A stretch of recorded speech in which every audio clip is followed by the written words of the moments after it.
Perhaps there is already a magnificent marble monument outside, while I'm dead inside. Oh, I hope they haven't buried me alive. But this tomb, oh, you infernal fool, it's much more likely that it's a jail. Still coming back, as they say. I had a fight with the princess's guard, and now I'm in jail. Yes, by St. Julian, here's the bread and water. A great earthenware jug of cold water. When they give you a great hunk of dry bread, then you know you're in prison.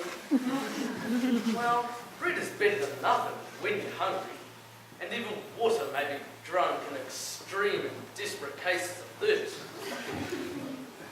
Saints in heaven, it's wine! Saints and angels, it's good wine. Bread and wine. Bread and cake. It is. See, old ginger cake with currants that I liked when I was a little boy. But on the other hand, maybe reasonably urge, I'm not a little boy. There's only one possible explanation. The question is settled.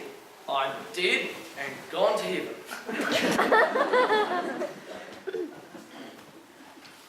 And here's an angel. It must be heaven. No, I'm afraid you're mistaken. I'm only, shall we say, your hostess. Forgive me. I had rather a shock.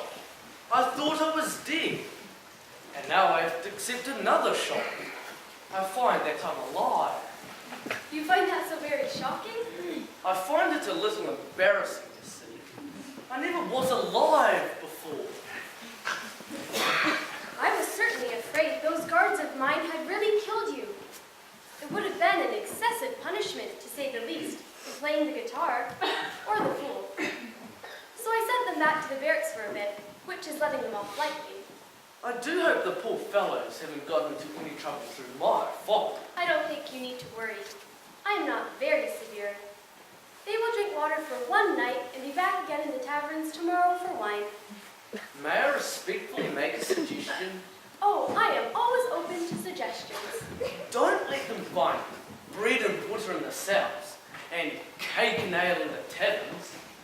Keep them in prison, lock all the doors, and then put wine in their water pots. What on earth do you mean? I have just drunk wine that was like nectar, because I thought it was going to be water. You are an odd person. Well, there may be something in what you say. My lady, you are the sunlight of your people. Sunlight and starlight as you watch the night and day. They must be as happy as the day is long and dance from dawn to dusk.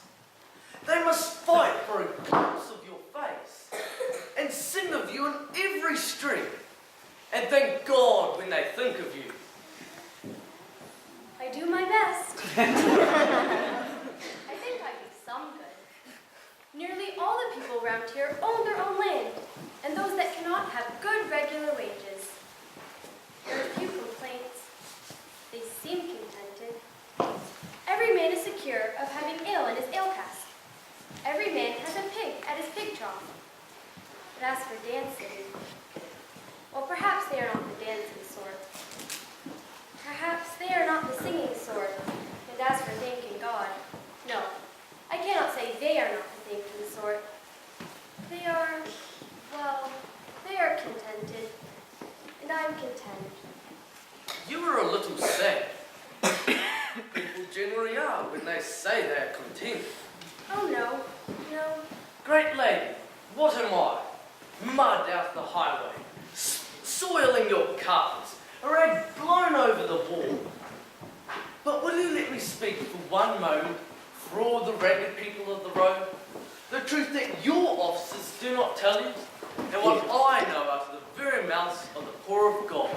What in the world do they want? They want surprise! They do not merely want security, they want surprise. You say they can always find a pig at the pig trough and ale in the ale cask. If ever one fine morning they found a pig in the ale cask and could drink ale out of the pig trough, they'll think they're in a fairy tale.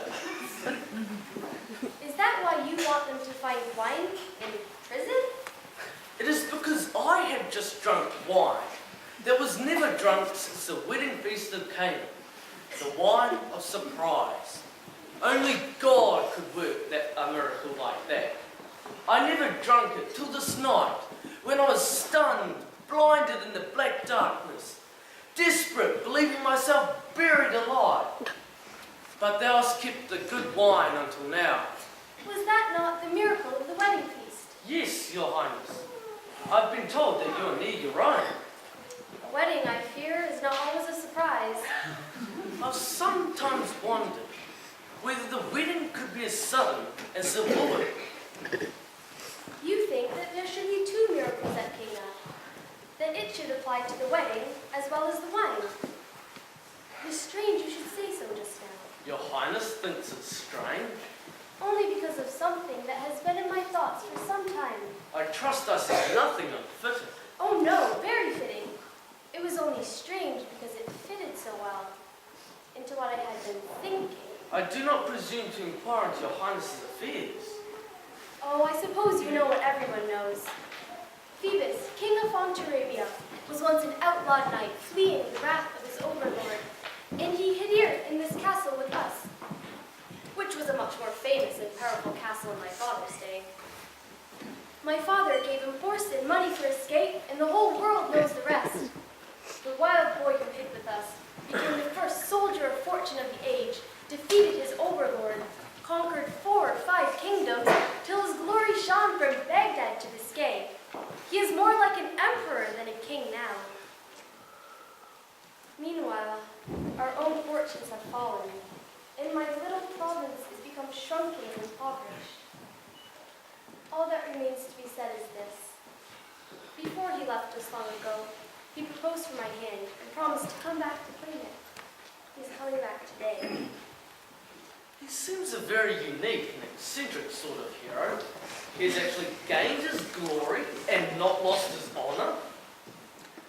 Oh, I never had any doubt about him being faithful to his honor. To his honor. Why am I telling you all this? Great lady, great angel, saint, I've not the wildest notion why you do not throw me out of the front door. Because I am not a stupid woman, and I know you are a clever man.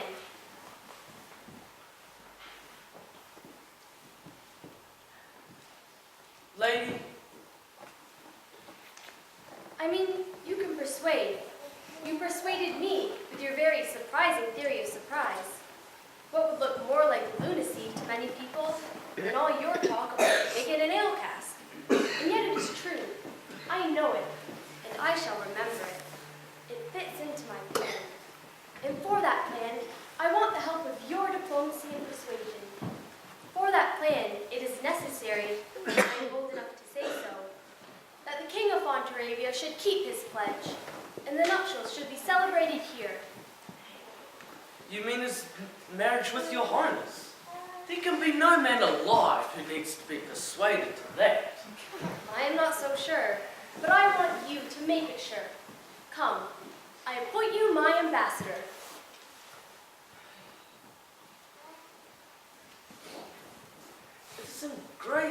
It is as great an honor, and more in character, if you appointed me scarecrow in your kitchen garden. You may scare the crows, but not the eagle. Phoebus of Fontarabia, at least, will not mock my ambassador's poverty, or mine. It would be easier to be your scarecrow. As if I did not know you're a man who trusts his own wits everywhere. Until about an hour ago, I did trust my own wits everywhere. Unfortunately, about an hour ago, I lost my wits.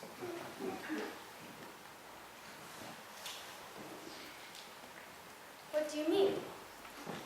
What I mean is something so mad and monstrous that you should have to think seriously of throwing me out to the front door after all. It is better to say simply that it is my duty and privilege as a diplomatist to complete the negotiations for this royal marriage. It should be happy. It should even be easy. It is only difficult for a diplomatist. I want to make people happy. I have always tried to make them happy. And if I did not succeed, you have shown me the reason why. There is really no happiness without surprise. Trumpets? Princess, it is the king. And he has sounded the 7 trumpets that he never sounded but once before the emperor. But of course, you know the story. I'm afraid, my dear, that you know more stories than I do. But everyone knows how the wicked emperor brought up 7 good cannons to destroy his little company. And Fontarabia only answers him scornfully with the noise of 7 bugles, and then charge and cut them to pieces with the cold steel. But I must go and see that the household is ready for his train.